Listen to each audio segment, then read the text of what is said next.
I praise Allah, I glorify Him, and I thank Him for all the blessings that He gives without Him being obligated to give anything. And I ask Allah to raise the rank of our beloved Prophet Muhammad sallallahu alayhi wasallam and to protect his Muslim nation.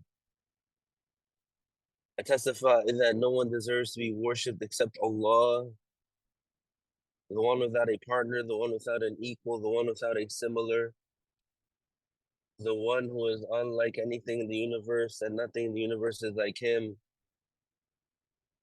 He has no father, no mother, no sister, no brother, no son, and no daughter. He exists without time and place because he's the creator of time and place. He does not reside above the throne, and he is not attributed with fatigue, like the Jews say. Our Lord is glorified beyond any imperfection that the non-Muslims attribute to him. Whatever you imagine in your mind, Allahu Ta'ala does not resemble that. And whoever attributes an attribute of the creations to Allah is outside of Islam.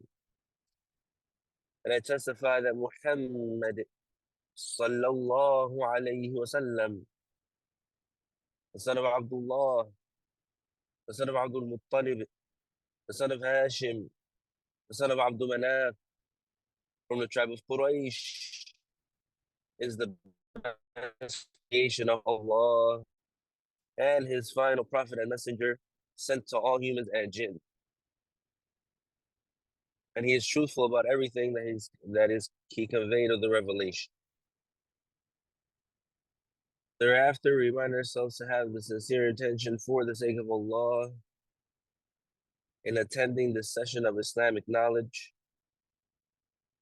because having the sincere intention is a requirement to get the reward. So the Muslim, whenever he does a good deed, he has to have the sincere intention for the sake of Allah to get reward for that good deed. The reward is defined as the compensation that the Muslim receives in the hereafter for the good deeds that he did in this life among what makes him happy. An example of the reward that is guaranteed to the righteous Muslim in the grave is that his grave is expanded approximately 105 feet by 105 feet, and his grave is illuminated with a light similar to the light of the full moon, and the fragrance of paradise would be present in the grave. The sincere intention means for the Muslim to do the good deed, seeking the acceptance of Allah only, and not the praise of the people. So alhamdulillah, we are grateful to Allah, we are thankful to Allah that we have been guided to al-Islam.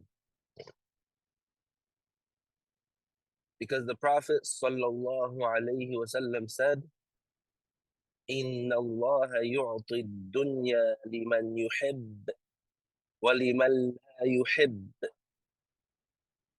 وَلَا يُعْطِي الْإِيمَانَ إِلَّا لِمَنْ يُحِبْ.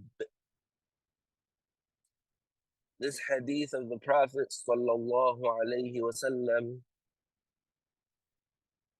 it tells us about the virtue and the specialty and the special status of being a Muslim. The Prophet sallallahu alaihi wasallam says, indeed, Allah gives the dunya to those He accepts and to those He does not accept. This means that Allah gives the dunya to those who have a high status according to Allah, those who have a high status to Allah, and those who don't have a high status to Allah. So both the righteous and the accepted and the those creations who have been honored by Allah and the ones who have been cursed and damned, both of them get the dunya. So the dunya, and it doesn't have value because it is something that Allah grants to both the righteous and the damned. So both the Muslim and the non-Muslim, they get the dunya.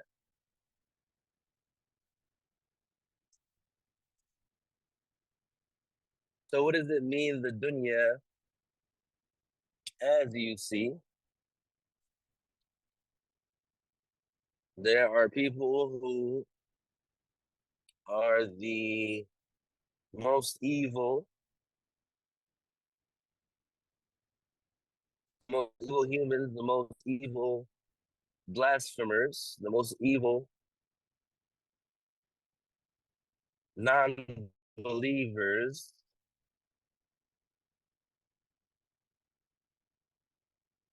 and they have luxury and they have wealth and they have, let's say, they might have talent.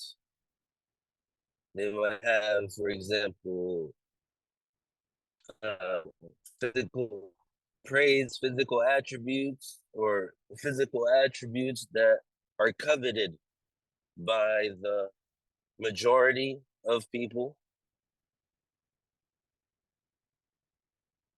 They would be given things that the majority of people, they want those things for themselves. They want that for them.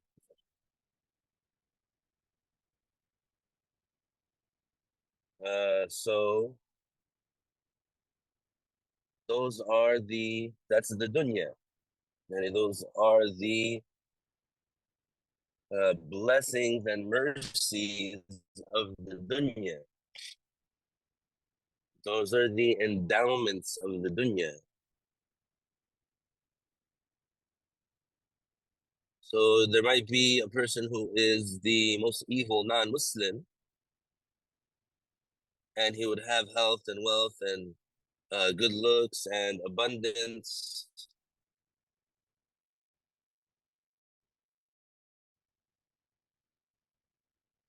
And there would be that for the Muslim as well. So the Muslim would be among those people as well.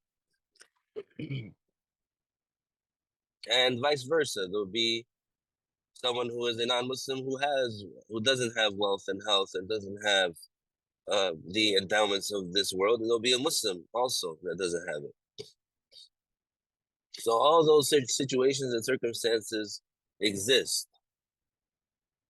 But the point here is that the pinnacle of it, or what people want from it, or what people would like to have from it, that is shared between the Muslim and the non-Muslim.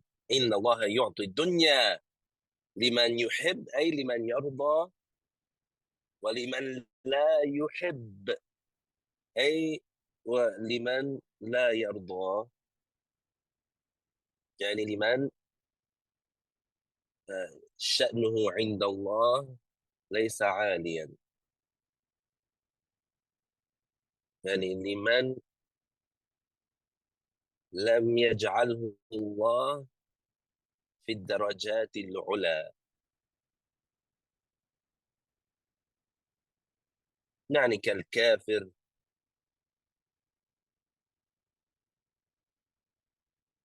والفاسق، هذا ليس مقبولا عند الله. إن الله يعطي الدنيا لمن يحب، أي للولي للصالح للمسلم، ولمن لا يحب أي للكافر للفاسق.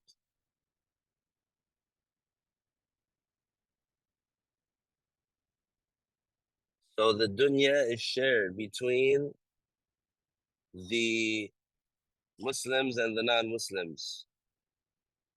وَلَا يُعْطِي الْإِيمَانَ إِلَّا لِمَنْ يُحِبُّ. And so here there is, so this type of articulation in Arabic, when you phrase your message in this way, and it gives the meaning of guaranteed emphasis, and that it is something that is 100% true, there can be no doubt about it.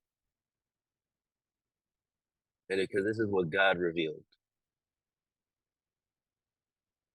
And it means, and the Iman is not given except to those who Allah accepts. And al-Iman, yani Islam, is only given to those who are accepted by Allah. And to those that are given a high status. They are given, Allah gives them a high status. And only to those who are specified with this virtue.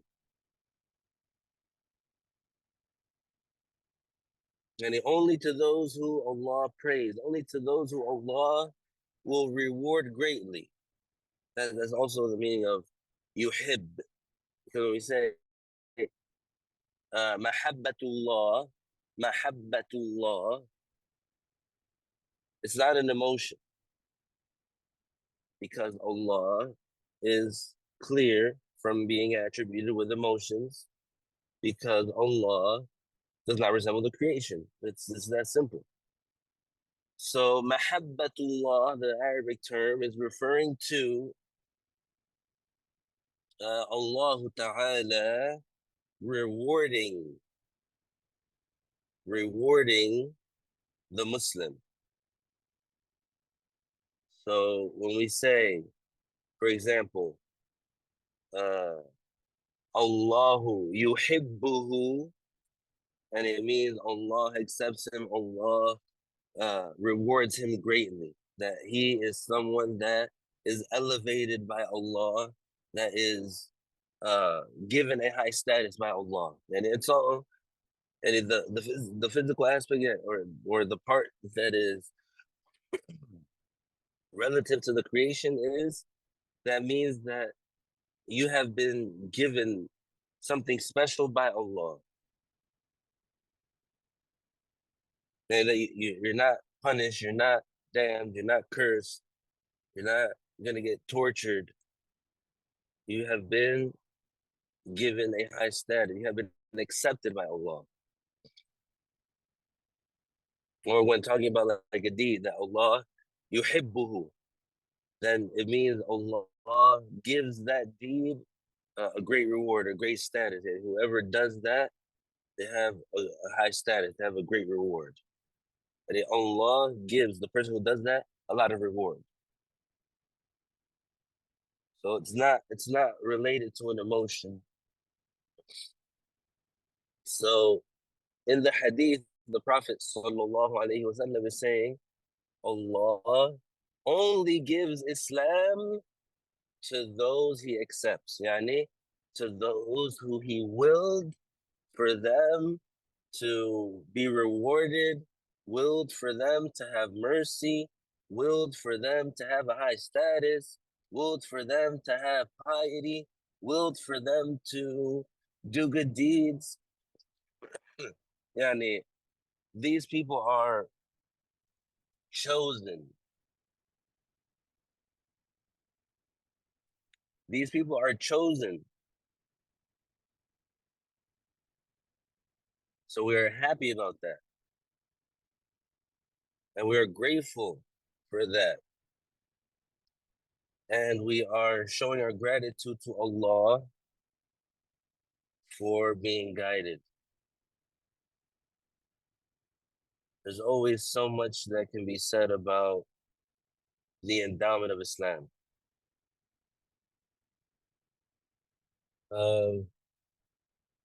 And we are also grateful to Allah and thankful that that Allah has guided us to have access to the authentic knowledge, and to be able to learn, to be able to acquire the information that was transmitted by Prophet Muhammad sallallahu alaihi wasallam with a connected chain, because that's the verifier. That's how you can avoid being spiritually scammed, and how you can avoid being astray. Because everything else other than the teaching of the Prophet sallallahu alaihi wasallam, yani everything that is not in line with the teaching of the Prophet sallallahu alaihi wasallam, then it is astray. And there's different levels of astray, but it is astray in the sense that it's not aligned with what the Prophet sallallahu alaihi wasallam said. So, for example, the Prophet sallallahu alaihi wasallam said,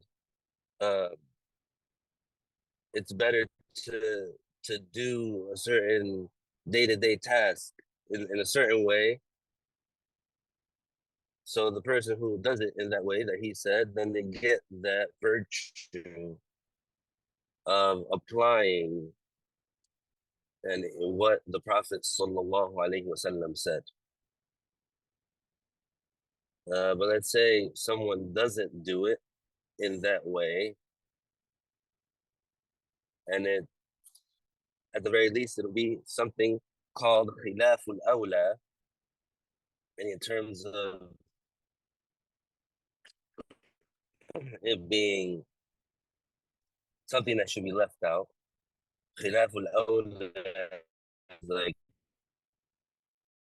what doesn't take precedence in that situation. The ideal that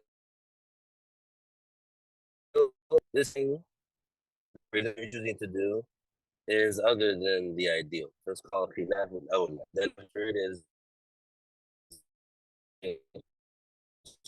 you shouldn't do it. Haram is where you've transgressed, where you've crossed the line. And then in the middle is mubah. It means that it's neither yani, it's neither, let's say, advised against in the religion, and it's neither advised for. It's just neutral. That's called mubah. Then you have the sunnah, mustahab, mandub, and these things that this is what you should do. You should strive to do the action like this.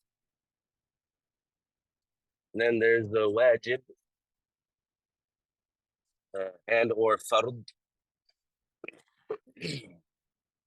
which is that which if you leave it out, you get a sin.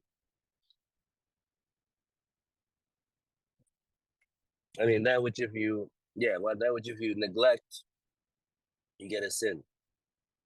Meaning it's something you have to do. You have to do it. So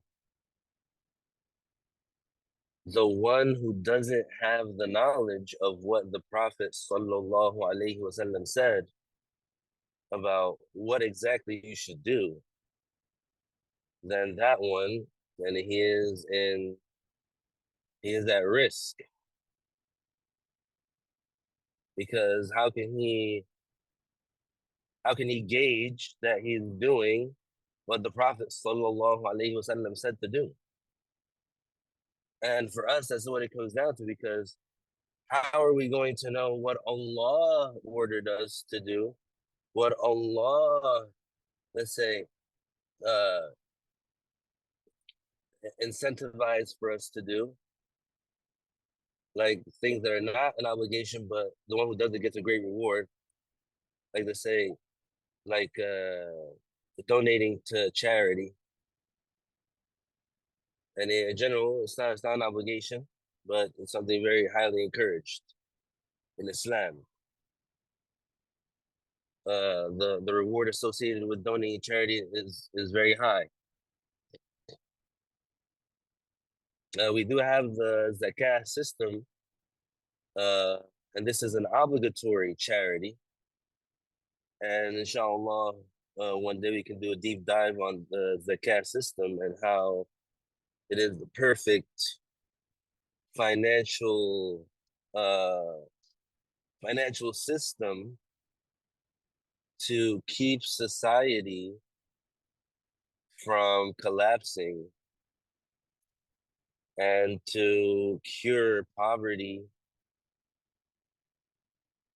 and by way of curing poverty you would cure the majority of social ills, because most people, if they have, let's say, sustenance, and they have food, clothing, and shelter, and they don't have to let's say go and like hunt for their food, or they don't have to go like hours and hours feeling hungry, or whatever their case is.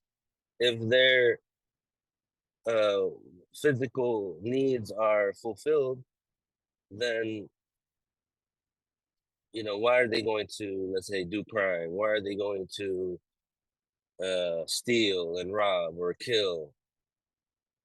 As most people do it, they do it because supposedly they or they do those crimes because supposedly they're poor and then they want money. At least that's what many of them, or that's what the projection that is presented is, that it's coming from a place of, I'm poor, I can't be patient on living in poverty, so I'm gonna go steal, so I'm gonna sell drugs, so I'm gonna kill someone, so I'm gonna do something illegal to get big money fast. That's for another subject. But still, in the system of zakah, the person, they would be able to stand on their own 2 feet, and they wouldn't be, let's say, crushed by uh, the unjust secular system that is only in place to keep the subject like a hamster on a running wheel, because they're at the base of the pyramid, so they have to hold up the rest. So these few specific people, they just live off the backs of the majority of the people. So they designed the system to keep it that way, so the person will never be able to walk out from under the bottom of the pyramid. That's also for another subject. Anyway, the point here is, realize the great endowment that you have been given in the knowledge, meaning that you are able to learn,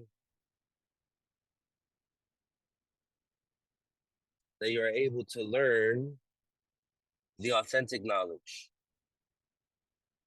and with the connected chains, because that is how you verify if something is confirmed that the Prophet sallallahu alaihi wasallam said. I see a question here. It says, what about the sinful Muslim who is not pious? I'm not sure what the context is, but the let's say the enormous sins that a sinful Muslim does, they're not accepted. We say about a Muslim that doesn't pray that he's damned, that the damnation of Allah and it descends upon him constantly. So I don't know what you mean by that, but still, the sinful Muslim, he has, if he dies as a Muslim, then he has hope for mercy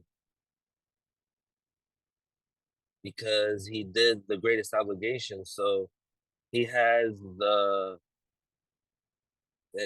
that acceptance, the acceptance of that he did the greatest obligation, and so he is spared from going to hell forever. So he gets that much, and he's eligible to get mercy. So he might not go to hell at all, just for being Muslim. But the enormous sinner, in their state of being an enormous sinner, that's not an accepted state by Allah. And being Muslim, yeah, being Muslim, yes, but not being an enormous sinner. Yeah, because the actions that enormous sinner Muslim did, they themselves are evil actions. So, and that isn't accepted by Allah. Enormous sin, they don't have a high status to Allah. Yeah, the sinful Muslim, and when we say sinful Muslim, we're talking about the enormous sinner that dies with enormous sins. So, because the Muslim sinner who is an enormous sinner, but he also has small sins, if that Muslim sinner, he repents from his enormous sins and he stops doing his enormous sins, but then he continues to do small sins, and then he dies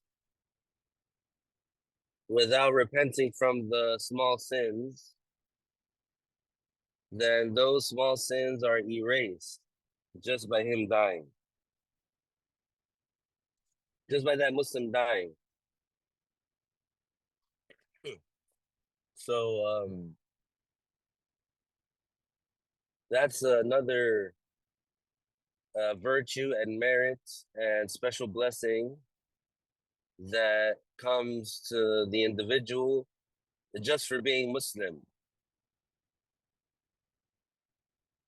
So it is like a special thing, a special perk that the individual would get for being Muslim is that if they die without enormous sins, then their small sins get forgiven. So we were talking about the companions. Among the sins of the tongue is to curse the companions, and so we're gonna go into a deep dive on this one. And we already gave the foundation last week when we mentioned that the companions, they have a special status in general just for being companions. And that special status is that none of them would ever lie about the Prophet sallallahu alaihi wasallam. So this is an essential part because the credibility of the information, it has to remain 100% intact. There can't be nothing that would damage it. Because if it did, then there would be no way to be certain. And a person could believe it, a person could like say, I believe this to be true, but there wouldn't be any way to have the objective certainty. And for the person to say, I am sure about this with proof, Because someone could be sure about something, and it's just a complete, uh, it's a complete whim. It's a complete almost like imagination.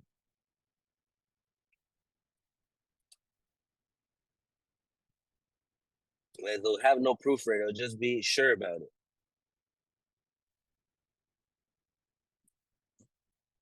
Like for example, you're looking for something, and you're sure it's in that drawer. So you go to it because you're sure it's there. You open it, and it's not there.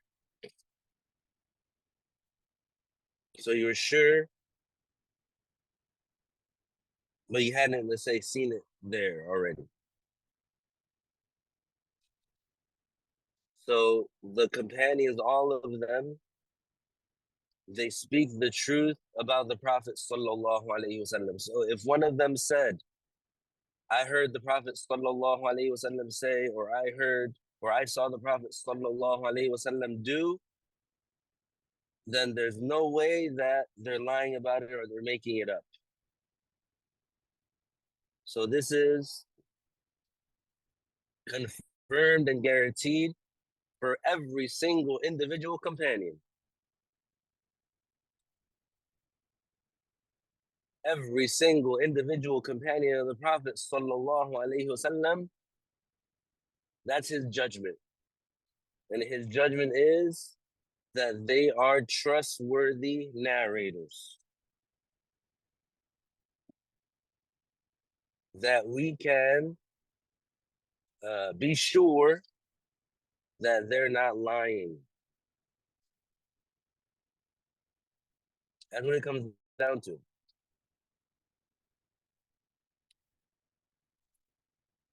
For us to know that what they told us about the Prophet sallallahu alaihi wasallam is 100% true. Now, after the companion, there is a system of vetting. There is a system of verification. There is a system of authentication. Who is this person? Did he meet that companion? Did he know that companion? Because the companion, obviously, they do have this reason to be special, which is that they met Prophet Muhammad sallallahu alaihi wasallam while being Muslim, and they died as Muslims. So that person has that specialty, and that person is considered special because they met the greatest of all creation.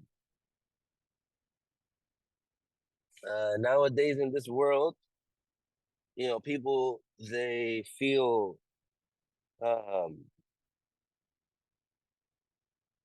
like they're special if they meet a celebrity,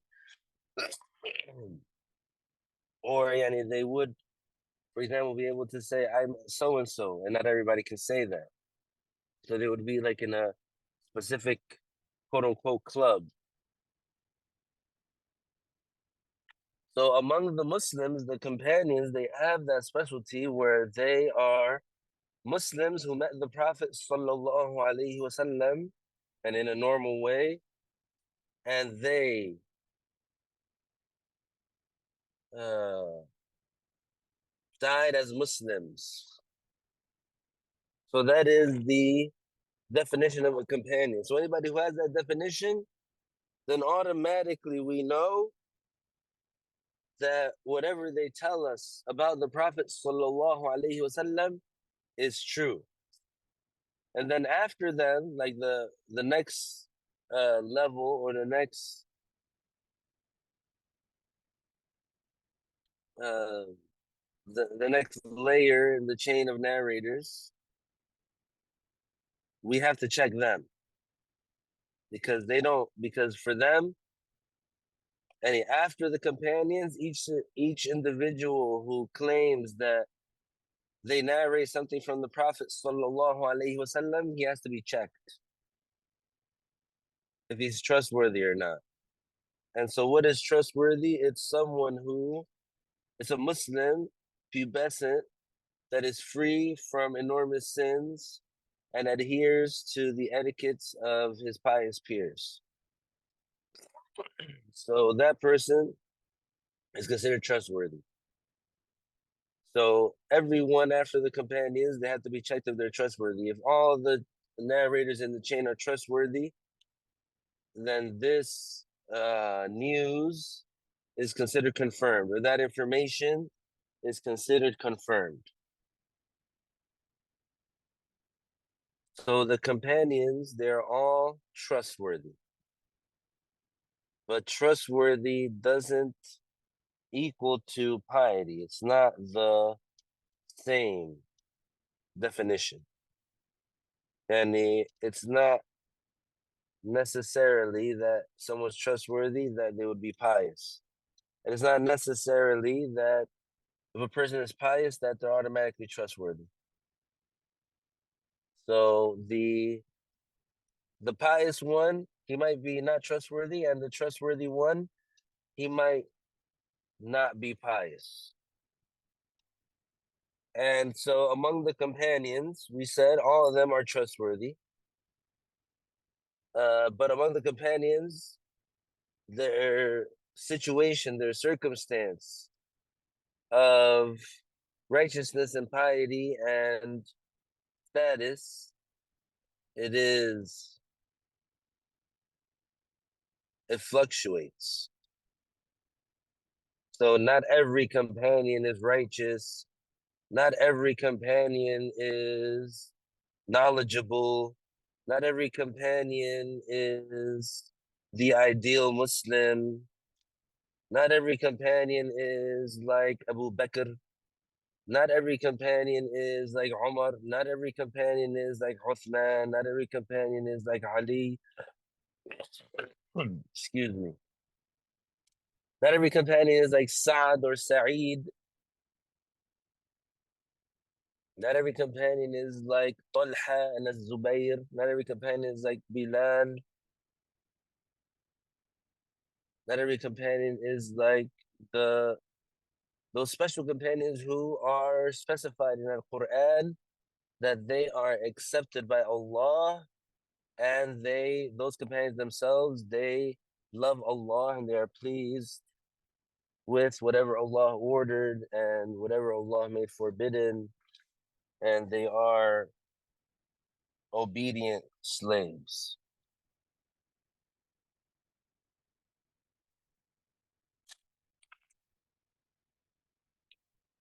Those are the ones who first embraced Islam, and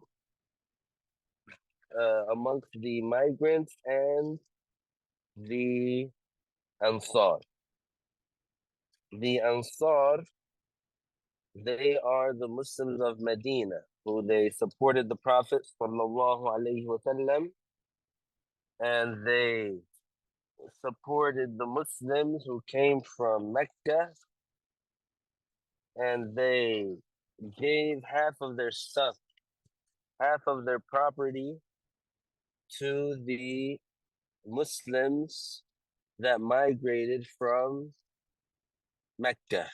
So the Muslims who migrated from Mecca, they left Mecca and they didn't have any of their property, they didn't have any of their stuff, they didn't have any of their uh, belongings, and they were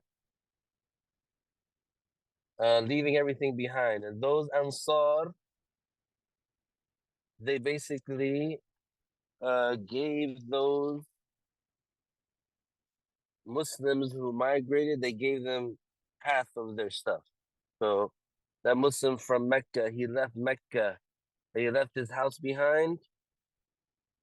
So that Muslim from the Ansar, when that Muslim from Mecca came, the stranger that he does not know, he's not related to him, he's not his friend, they've never seen each other before, they're from two completely geographical locations. Like, Mecca is like a 5-hour drive from Medina. Like like a different place. Like that's not the same region. So, but what did they do? As soon as they came to Medina, those Ansar, what did they do? They said, "Here, what half of everything I have is yours." So half of the house, literally half of the shelter that person from the Ansar had,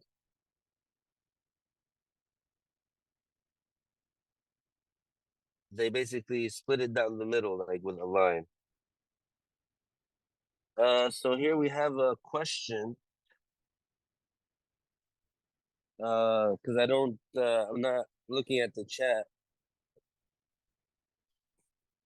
Sorry about that. I should do better with that. But this is an easy question.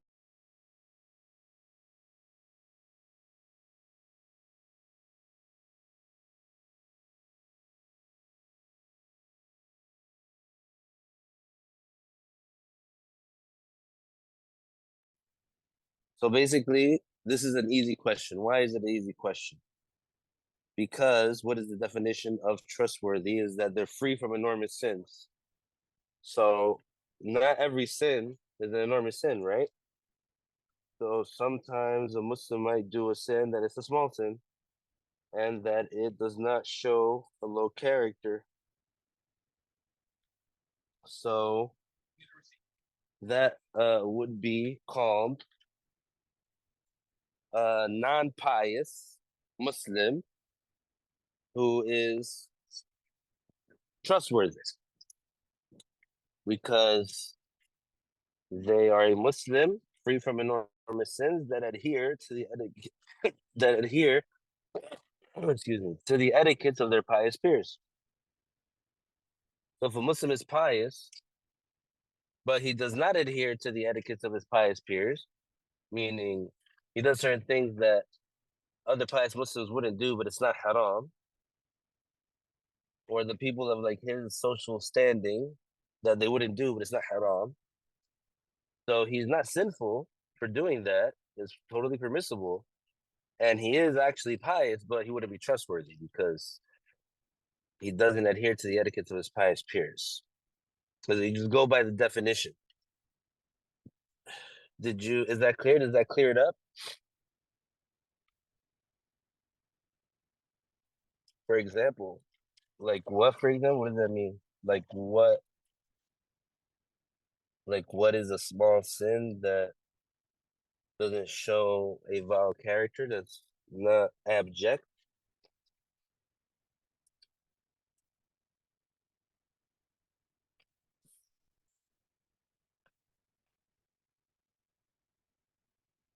Can you clarify what you mean by like what, for example?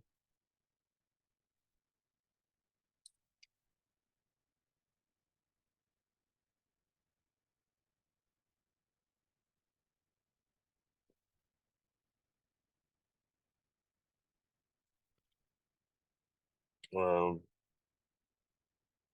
yeah, I just need clarification on that. So just let me know.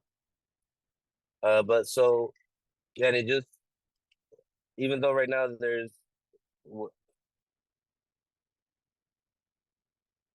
yes, when we say all the companions are trustworthy, it means that none of them would lie about Prophet Muhammad sallallahu alaihi wasallam.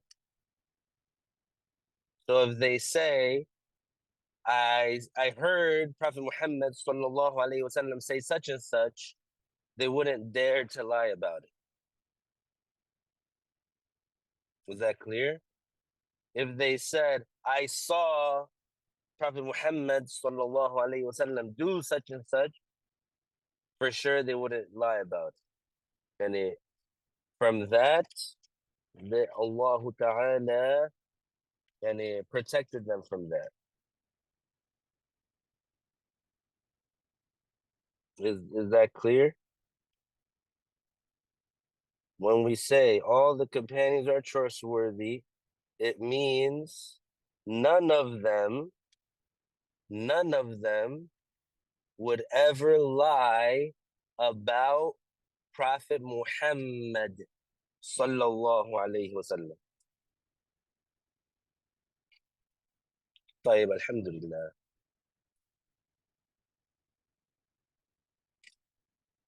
So, specifically about the companions, they have that specialty that they wouldn't lie about the Prophet sallallahu alaihi wasallam. Whether that companion was a pious Muslim or whether that companion was an enormous sinner, the case is the same. And if they say something about the Prophet sallallahu alaihi wasallam, we take it. For anyone after the companions, like a tabi'i or a follower of a tabi'i, we have to check their situation. Are they trustworthy or not? If they're trustworthy, we take it. If they're not trustworthy, we don't take it. Yani we don't say that it's confirmed. So this is to emphasize, because some people, they mistakenly think that all the companions are pious Muslims.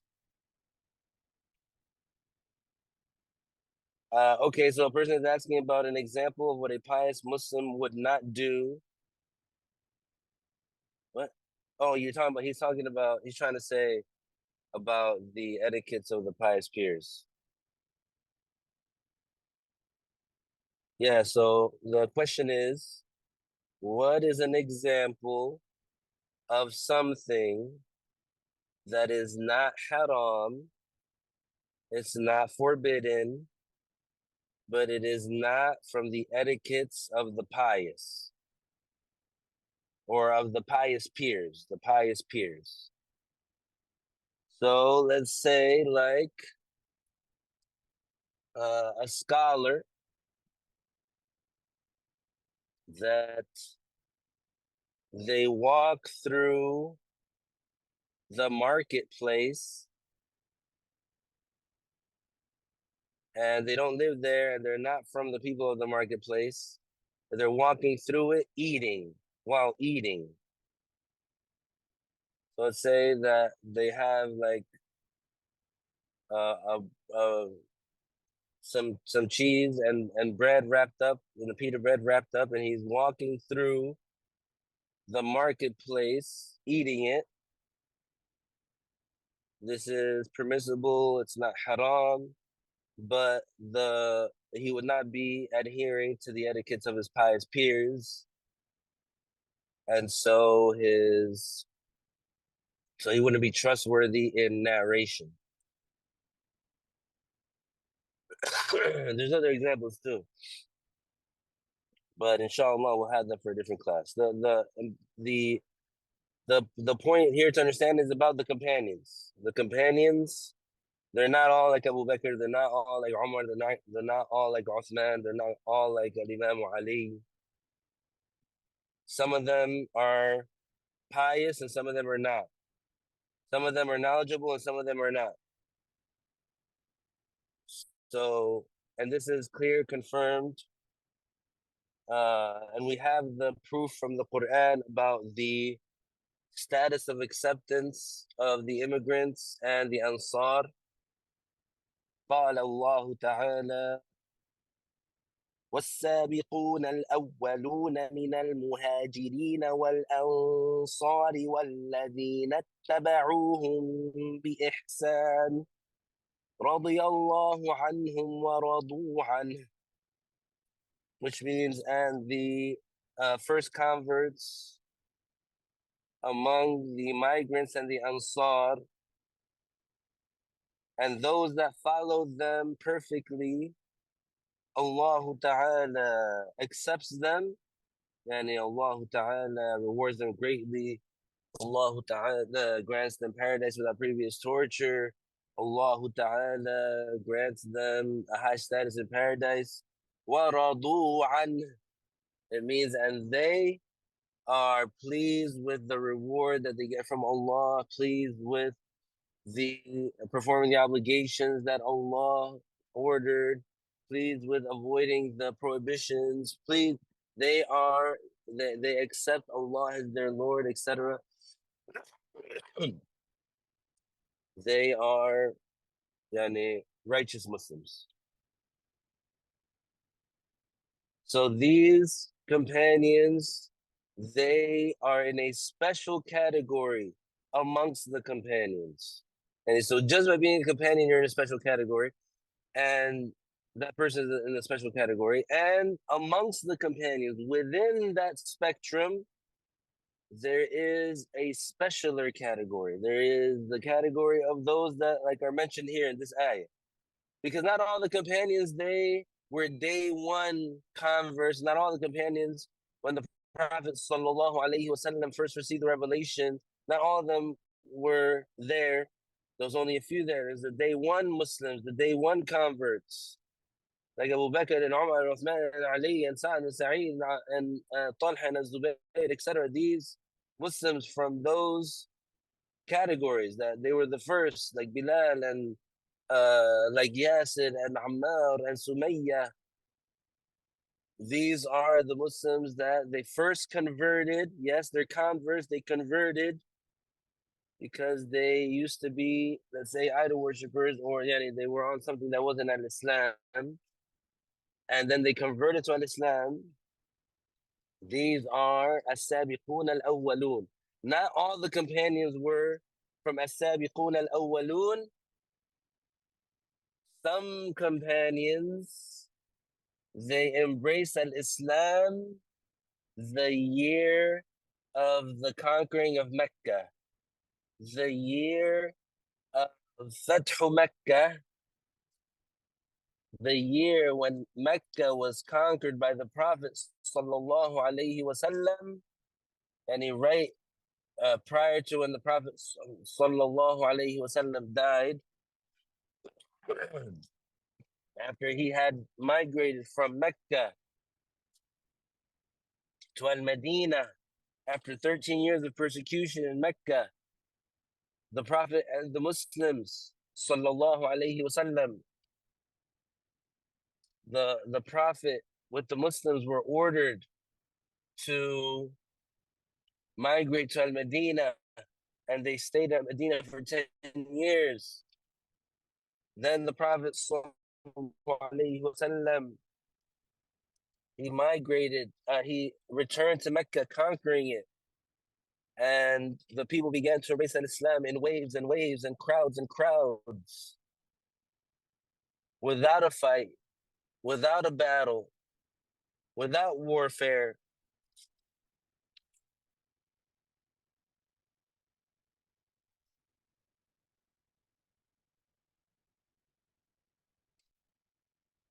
So that's called the year of the conquering of Mecca. Some people that we know as companions, they embraced Islam then, not 23 years before, not 22 years ago. When Islam became dominant, that's when they embraced Islam. And before that, they were an enemy of Islam. Who is one of those companions? Muawiyah. Who is one of those companions? Muawiyah.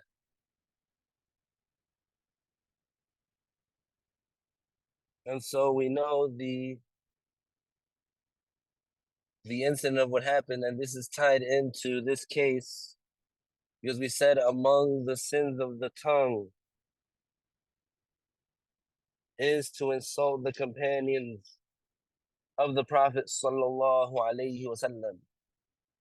And so we say, yes, anyone who, let's say, insults all of the companions, they're kafir. They exit from Islam. Now, anyone who insults, let's say, certain individuals amongst the companions, they insult them with something that doesn't belie the religion, that doesn't contradict Islam. Like whatever insult that they did, it's not something that contradicts Islam. It's forbidden, of course, but it's not something that, let's say, belies the religion. Then in that case, it's not blasphemy, it's an enormous sin. So, for example, if somebody wants to insult Abu Bakr, and this is an example of the blasphemy one. If somebody wants to insult Abu Bakr and they say he's not a companion, then they blaspheme. They exit from Islam because the Quran has established that Abu Bakr is a companion. But when we, for example, talk about Muawiyah and the fact that when he rebelled against Imam Ali and when he, let's say, fought the battle in As-Siffin and he caused the death of many Muslims, he was sinful for that. And he was wrong for that. And he is not rewarded for that. He's not rewarded.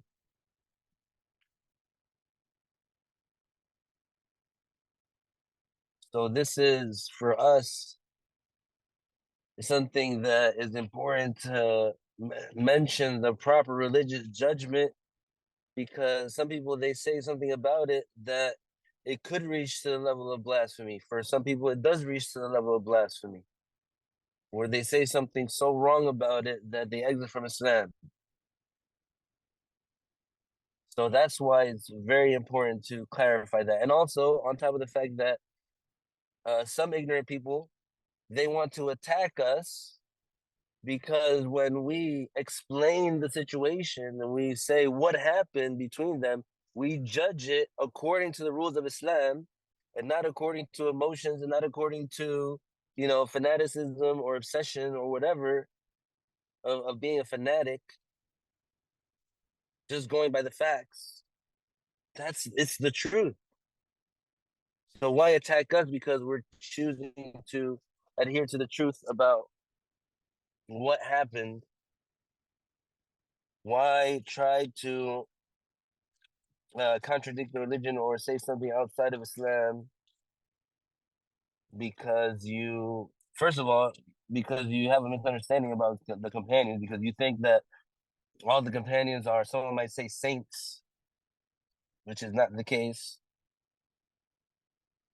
Yes, all the companions, they have the virtue of being trustworthy in narration, which is what we've been saying the whole time, that when it comes to the companions, they're trustworthy narrators about what they said about the Prophet sallallahu alaihi wasallam. So if they say the Prophet did something or said something, we don't need to investigate their situation. We just take it right away. That's the trustworthy. When we say trustworthy, talking about trustworthy in the narration. So when we mention about what happened between Al-Imam Ali and Muawiyah, this is not insulting the companions. This is not like someone saying that all the companions are treacherous or all the companions, they are betrayed or the companions were corrupt. That's not the same. And we speak the truth about what happened because that's what religiously we have to do. We can't lie about it. We can't say something not true about it.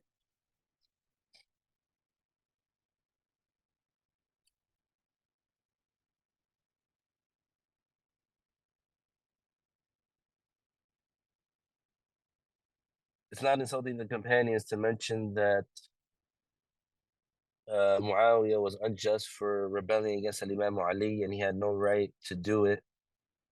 And it's not ijtihad because it's already an explicitly known judgment that once the Muslim ruler has been elected in the proper religious way, uh, even if that ruler was a sinner, an enormous sinner, it's not permissible to rebel against him and revolt against him and try to force a coup d'etat and try to take him out of power and take up arms and go in the street and pump your fist and protest and chant, even if he was an enormous sinner.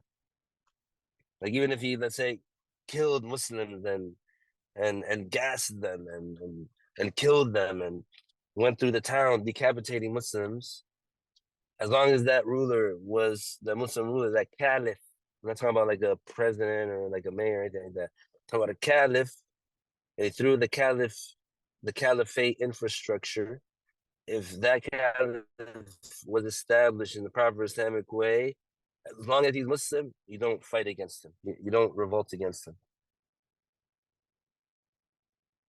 You don't openly disobey him if he and anything that's not sinful. If the caliph orders anyone to do anything that's haram, of course, then he has to be disobeyed. But obeying, like doing the caliph, let's say doing a revolution or to take him down of being caliph, try to make him vacate the seat of being a caliph so that you can take it, let's say, or so that the one that you want to take it takes it, for example. That is haram. That's haram to do. That is haram. So that's what Muawiyah was doing. He said, "Oh, Imam Ali, I'm not gonna pledge allegiance to you. I'm not gonna acknowledge you as a caliph, even though it was already settled. Even though Imam Ali, he was already officially the Muslim ruler, and it's Imam Ali, radiallahu anhu. Like that's crazy that Muawiyah would even try to do that. But the point is that, but we see that in this dunya, when somebody is, let's say, arrogant or somebody is blinded by a certain desire or a certain worldly agenda, they're gonna do something crazy. They're gonna do crazy stuff, and they're gonna look crazy. People are gonna see that. But anyway, Muawiyah was basically saying, and Muawiyah wasn't just like a regular member of the Muslim population. He was like a governor of Asham, the governor of the Levant, to the whole entire area. Like right now, that whole entire area is like broken up into like different countries or whatever. So imagine like, and the people of those countries, for example, are considered powerful. So imagine like someone who has control of the whole entire thing, like they're the governor of the whole entire thing, and they're not even a president; they're a governor. And they're the one who's basically just they're under the ruler, like of a wider area, like a wider geographical location, and which is like the Muslim Empire. So there's the caliph, and then he has mayors that he puts like in certain sections and certain sectors and certain districts. So basically, Muawiyah was the governor of Asham, the district of Asham, and he's out there openly in public saying, I'm not going to follow him. I'm not going to pledge allegiance to him. He's not my caliph. That's what Muawiyah was saying. He's not my caliph. As long as the murderers of Uthman are running free, until the murderers of Uthman are brought to justice, he's not my caliph. That's what Muawiyah was saying. And Muawiyah was known to be cunning. So yeah, he definitely made a move. But yeah, he made the wrong move, obviously, and he did it for the worldly. There's the hadith of the Prophet sallallahu alaihi wasallam that explicitly talks about the duration of the rightly guided caliphate, where the Prophet sallallahu alaihi wasallam, where he said, the guided caliphate after me is 30 years, and then it is an unjust kingdom. So, meaning that those first 30 years, yani those that were caliph, they were rightly guided. They were doing it right. So whatever they did, any caliph that comes after them, that's if they want to be uh in that same category, they would do it the same way that they did.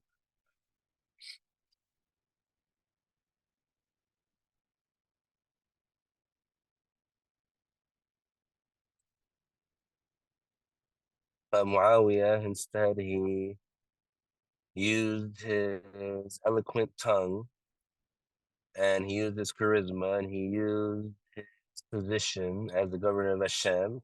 He was literally giving speeches on the mimbar of the Umayyad mosque, holding the bloody shirt of Uthman, okay, the shirt that had the blood of Uthman on it, using it as a prop to get the people's emotions involved and say, I want justice for Uthman. So he really did that.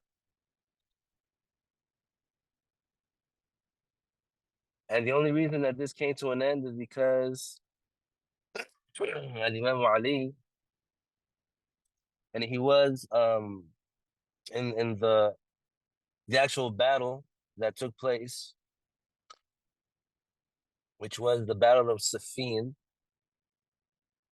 It's actually like, an actual official battle. The first one at Jamal was more like an impromptu skirmish that happened, and I don't think he was even there. Imam Ali wasn't even there. There was some protests against Imam Ali. There were people supporting Imam Ali, and there were people supposedly supporting Muawiyah, and they were like facing each other off. And some shots were fired because some troublemakers, they went on both sides and they basically incited basically the violence, and it was like, and he done on purpose.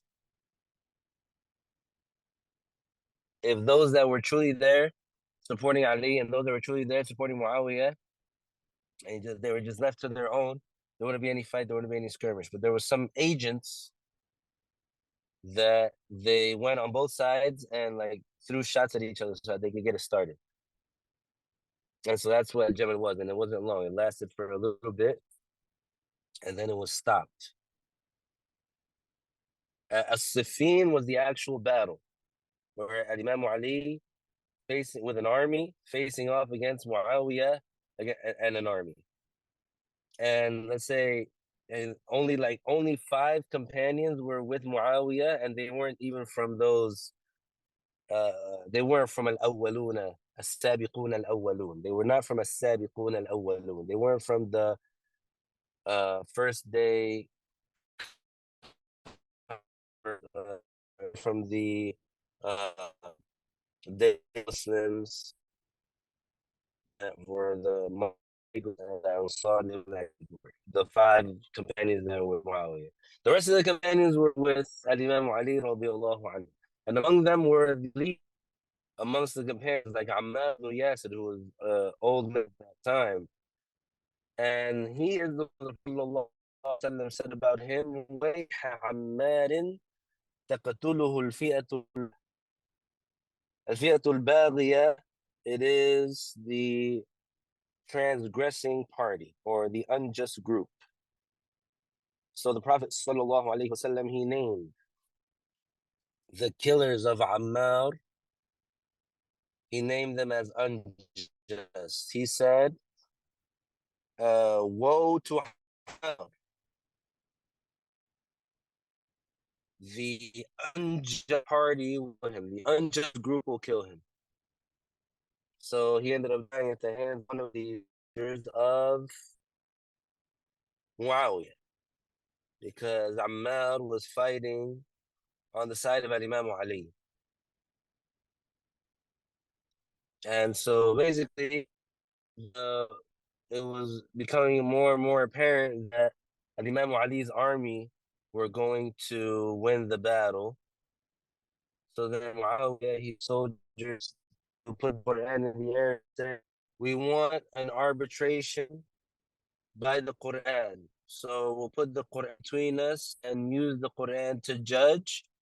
And whatever the judgment is in the Quran,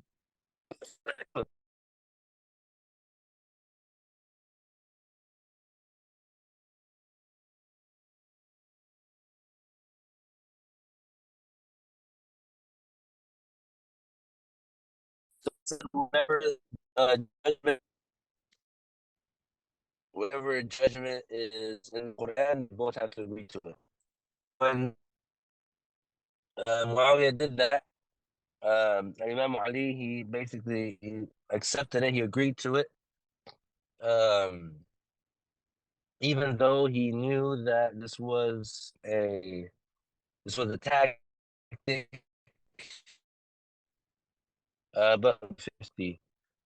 So for their, so for yani, and for their benefit, he accepted it. And so when he did that, so a part